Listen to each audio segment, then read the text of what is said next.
जबलपुर से बड़ी खबर है, जहां मध्य प्रदेश में ओबीसी आरक्षण पर हाईकोर्ट ने बड़ा फैसला किया है। मध्य प्रदेश हाईकोर्ट ने अपना अंतरिम आदेश जारी रखा है। फिलहाल 14% ही ओबीसी आरक्षण रहेगा। कमलनाथ सरकार के दौरान 27% ओबीसी आरक्षण कर दिया गया था। मामला कोर्ट में पहुंचा और जैसा कि आप जानते हैं, सुप्रीम कोर्ट की साफ साफ गाइडलाइंस है कि 50% से ज्यादा आरक्षण माफ कीजिए नहीं हो सकता है।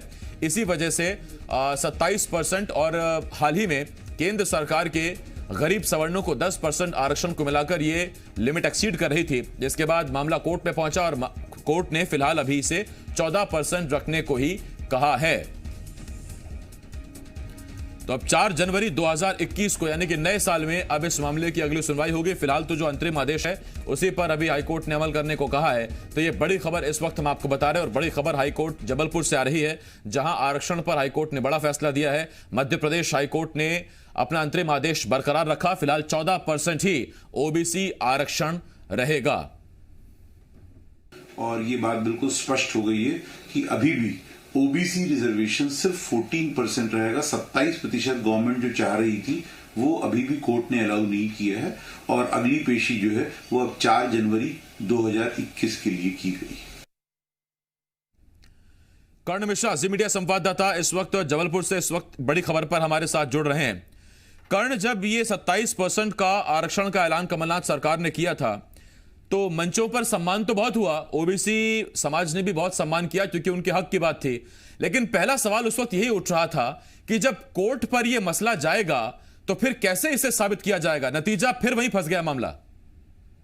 देखिए, बिल्कुल जिस तरीके से ओबीसी वर्ग को आरक्षण को लेकर जब 14% आरक्षण बढ़ाकर 27% आरक्षण किया गया, तो लिहाजा इस बात को लेकर लगातार सियासी गलियारों में ये चर्चा रही कि चूंकि इंदिरा साहनी का जो जजमेंट है कि किसी भी स्टेट के अंदर 50% से अधिक आरक्षण जो है वो नहीं किया जा सकता, लेकिन उसके बावजूद भी जो तत्कालीन कमलनाथ सरकार थी उसने जो ओबीसी वर्ग का जो आरक्षण है वो 14% से बढ़ाकर 27% किया गया। लिहाजा सीधे तौर पर उस जजमेंट के खिलाफ था और 50% का जो आरक्षण का लेवल रहता है उसको क्रॉस कर रहा था। यही वजह रही कि जो तमाम याचिकाकर्ता थे उन्होंने इस चीज को लेकर मध्य प्रदेश हाईकोर्ट की शरण ली थी और उस पर लगातार इस पूरे मामले को लेकर सुनवाइयां चल रही हैं। दोनों ही पक्ष, सरकार और याचिकाकर्ताओं की ओर से अपनी अपनी दलीलें रखी जा रही हैं। लिहाजा अभी फिलहाल जो है तर्कों को सुनने के बाद 4 जनवरी 2021 इसकी तारीख नियत की गई है और उस नियत तारीख के अनुसार इस पूरे मामले पर आगे सुनवाई होगी।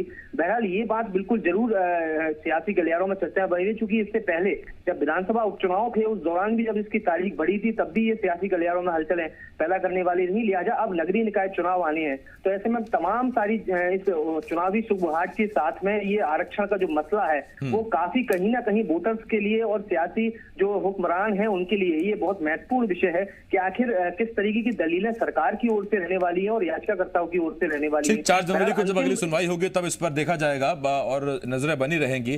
कर्ण, बहुत धन्यवाद आपका हमारे साथ जुड़ने के लिए। विवेक पटैया, जी मीडिया संवाददाता भोपाल से इस वक्त इस बड़ी खबर पर हमारे साथ जुड़ गए हैं।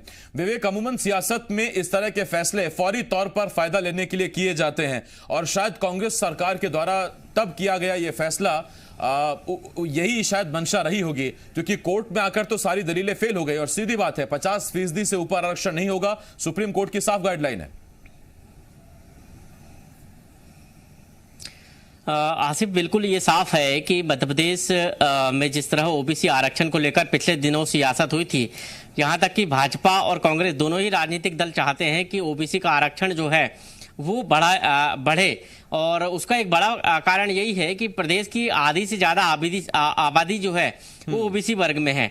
ऐसी स्थिति में कांग्रेस की सरकार ने ये फैसला लिया था और उसके बाद कोर्ट में ये मामला गया।